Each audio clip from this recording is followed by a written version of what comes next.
ನಾವು ಕೈಯನ್ನ ಬಾಗೋಣ.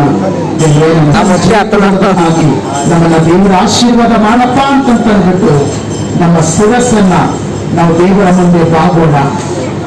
ನಮ್ಮ ಕರ್ತನಾಗಿರುವಂತ ಯೇಸು ಕ್ರಿಸ್ತನ ಕೃಪೆಯು, ತಂದೆಯಾಗಿರುವಂತ ದೇವರ ಪ್ರೀತಿಯು, ಪವಿತ್ರಾತ್ಮನ ನಡೆಸುವಿಕೆ ಈಗಲೂ ಯಾವಾಗಲೂ ಸ್ವಾಮಿ ಸ್ವಲ್ಪ ಸಮಯದೊಳಗಡೆ ಕರ್ತನೆ ನಾವು ಲೋಕದೊಳಗಡೆ ಕಾಲಿಟ್ಟು ನಾವು ಲೋಕದಲ್ಲಿ ಬದುಕುವಾಗ ಸ್ವಾಮಿ ನಿಮ್ಮ ಆಶೀರ್ವಾದ ನಮ್ಮ ಸಂಗಡ ಇರಲಿ ಎಂಬುದಾಗಿ ಯೇಸು ಕ್ರಿಸ್ತನ ನಾಮದಲ್ಲಿ ನಾವು ಆಶೀರ್ವಾದವನ್ನು ಹೊಂದಿಕೊಳ್ತಾ ಇದ್ದೀವಿ ಸ್ವಾಮಿ.